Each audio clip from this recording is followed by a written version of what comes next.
Hello दोस्तों, राम राम। तो स्वागत है आपका हमारे चैनल हिंदी कहानी वर्ल्ड में। और आज की कहानी का शीर्षक होने वाला है खूबसूरत चुड़ैल। कहानी बहुत ही मज़ेदार और हॉरर होने वाली है। अंत तक ज़रूर देखें। चैनल पर नए आए हैं तो सब्सक्राइब भी कर लें। तो चलिए कहानी शुरू करते हैं। मेरा नाम है हरिया, मैं काम करता हूँ बहुत बढ़िया, खाता हूँ खाना और रोज गाता हूँ गाना। अरे यार, आज तो बहुत देर हो गई। इस खतरनाक जंगल को देखकर तो मेरे हाथ पैर ठंडे हो गए हैं।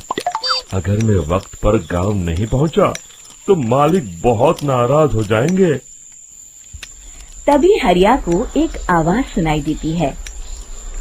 सुनिए हरु जी। अरे, ये आवाज किसने दी? तभी हरिया को सामने कुछ दूर एक औरत खड़ी दिखाई देती है। अरे भाई, ये औरत अकेली इतनी रात को इस जंगल में क्या कर रही है? चलकर पूछना पड़ेगा। फिर हरिया अपनी बैलगाड़ी उस औरत के सामने लाकर रोक देता है और उससे पूछता है। अरे सुनिए, आप इतनी रात को इस खतरनाक जंगल में अकेली क्या कर रही हैं? तभी वो औरत मीठी आवाज में कहती है, अरे हरु जी, आप आ गए। मैं कब से आपका इंतजार कर रही थी। वैसे तो यहाँ से काफी लोग गुजर चुके हैं, लेकिन मैं खास आपका इंतजार कर रही थी। अच्छा, तुम सच कह रही हो? मुझे तो यकीन नहीं हो रहा है। वो क्या है ना, आज तक किसी ने मुझसे इतने प्यार से बात नहीं की। हाँ हरु जी, मैं सच कह रही हूँ। अब देर मत करिए और जल्दी से मुझे मेरे घर तक छोड़ दीजिए। हाँ, कौन सी बड़ी बात है, अभी छोड़ देता हूँ। आप मेरे पीछे बैलगाड़ी में बैठ जाइए और मुझे रास्ता बताते चलिए। फिर वो औरत हरिया की बैलगाड़ी में बैठ जाती है और हरिया बैलगाड़ी हाँकता हुआ आगे चल पड़ता है। फिर उस औरत के बताए हुए रास्ते पर चलते चलते हरिया बैलगाड़ी लेकर एक काली गुफा के आगे आकर रुक जाता है। हरिया उस औरत से पूछता है, हाँ देवी जी, आपका घर कहाँ है? यहाँ तो एक गुफा के अलावा और कुछ नहीं है। तभी अचानक वो औरत हवा में उड़ने लगती है। देखते ही देखते उसका सुंदर रूप एक डरावनी चुड़ैल में बदल जाता है और वो जोर जोर से हंसती है।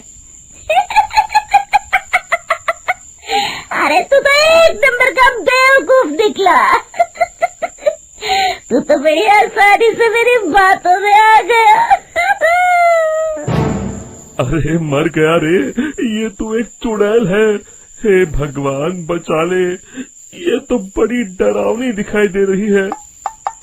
और फिर अगले ही पल हरिया की बैलगाड़ी में रखा सारा सामान हवा में उड़ता हुआ उस काली गुफा के अंदर चला जाता है और वो चुड़ैल भी उस गुफा के अंदर जाकर कहीं गायब हो जाती है। हरिया ये नजारा देख बुरी तरह घबरा और परेशान हो जाता है। अरे, ये चुड़ैल तो मेरा सारा सामान लेकर गुफा में गायब हो गई। अब क्या होगा? अगर मैं गांव खाली हाथ गया तो मालिक मेरी अच्छी खबर लेंगे। मेरी इस बात का कोई यकीन भी नहीं करेगा। फिर आखिर वही हुआ। हरिया के मालिक चंपक सेठ को हरिया की किसी भी बात पर रत्ती भर भी यकीन नहीं हुआ। चंपक सेठ को लगा हरिया झूठ बोल रहा है और उसने ही लालच में आकर सारा सामान हड़प कर लिया है। फिर हरिया को बेईमान समझकर चंपक सेठ उसे काम से निकाल देता है। अगले दिन अपनी दुकान में परेशान बैठा चंपक सेठ गुस्से में बड़बड़ाता है। अरे, दुकान में तो सामान बिल्कुल भी नहीं है। अब मुझे ही शहर जाकर सामान लाना होगा। फिर वो अपनी बैलगाड़ी लेकर शहर चला जाता है।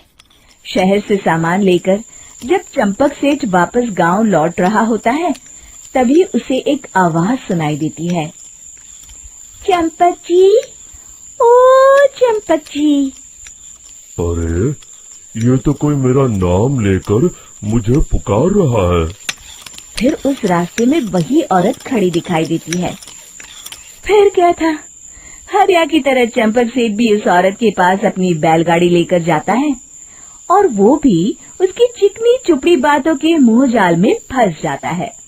फिर चुड़ैल उसे भी अपनी गुफा तक ले जाती है और उसका सारा सामान लेकर गुफा में गायब हो जाती है। बेचारा चंपक सेठ लाचार होकर खाली हाथ गांव लौट आता है।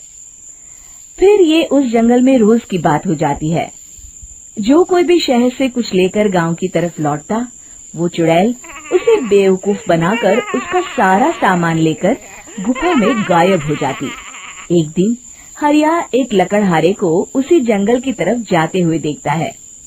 फिर हरिया उसे रोकते हुए कहता है, अरे भाई, क्यों अपनी मौत को दावत दे रहे हो? मेरी बात मानो, आगे जंगल में मत जाओ, वहाँ एक बड़ी भयानक चुड़ैल रहती है। लकड़हारा हरिया की बातों को नजरअंदाज करते हुए कहता है, अरे भाई, मुझे पहले ही बहुत देर हो चुकी है, मुझे जाने दो भाई। शाम तक लकड़ियाँ काट कर शहर के बाजार में बेचना है। तुम अपनी ये कहानी किसी फुर्सत में बैठे इंसान को सुनाओ, मैं तो चला। इतना कहकर लकड़हारा वहाँ से आगे जंगल की तरफ चला जाता है। फिर अगले दिन गांव के मुखिया के घर के बाहर बहुत सारे लोग जमा हो जाते हैं। तभी हाथ में कुल्हाड़ी लिए खड़ा लकड़हारा कहता है, अरे मुखिया जी, अब आप ही हमें बचाइए उस जंगल वाली चुड़ैल से। हमारा सारा काम तो शहर से ही होता है। अरे मुखिया जी, उस चुड़ैल की वजह से तो मैं पूरी तरह बर्बाद हो गया हूँ। हम सबको मिलकर उस चुड़ैल का कोई इलाज करना पड़ेगा। तभी भीड़ में खड़ा बीरा कहता है, आप लोग चिंता मत करिए, कल से वो चुड़ैल किसी को नहीं लूट पाएगी। मेरे पास एक बहुत अच्छी तरकीब है। तभी चंपक सेठ उसका मजाक उड़ाते हुए कहता है, अरे तेरा नाम वीरा है तो क्या हुआ? तूने अभी उस चुड़ैल को देखा नहीं है? जाकर अपना काम कर, बड़ा आया। तब मुखिया जी कहते हैं, नहीं नहीं चंपक सेठ, मुझे लगता है हमें इस लड़के को एक मौका देना चाहिए। फिर सभी गांव वाले मुखिया जी की बातों से सहमत हो जाते हैं और वीरा शाम को एक बैलगाड़ी में कुछ सामान लादकर उस जंगल की ओर चल देता है। वीरा, ओ वीरा, कहाँ जा रहा है? तभी वीरा मुड़ के देखता है, वही चुड़ैल एक औरत के रूप में खड़ी है। अरे बहन जी, मैं आपको ही ढूंढ रहा था। देखिए, मैं आपके लिए क्या लाया हूँ। है? अरे वाह, तो खुद मेरे लिए इतना सामान लाया है। तू ही अकेला गांव में समझदार है। जरा देखो, मैं भी खोल के, बड़े भूख लगी है। जैसे ही चुड़ैल उस सामान पर से कपड़ा हटाती है, एक भगवान शिव की तेज रोशनी उसके अंदर मूर्ति से निकलती है और चुड़ैल अपने असली रूप में आकर जलने लगती है। अरे मैं जल रही हूँ, बचाओ! बचाओ! ओम नमः शिवाय! मर गई मैं! देखते ही देखते वो चुड़ैल राख के साथ उड़ जाती है और सभी गांव वाले भी वहां आ जाते हैं। शिक्षा, बुराई पे सदा अच्छाई की ही जीत होती है। तो दोस्तों, खूबसूरत चुड़ैल कहानी आपको कैसी लगी? लाइक शेयर करके जरूर बताएं और कहानी पर कमेंट भी कर दें। और इस तरीके की और कहानियां देखने के लिए हमारे चैनल को अभी सब्सक्राइब कर लें। मिलता हूं मैं आपसे अगली कहानी में, तब तक के लिए जय श्री राम।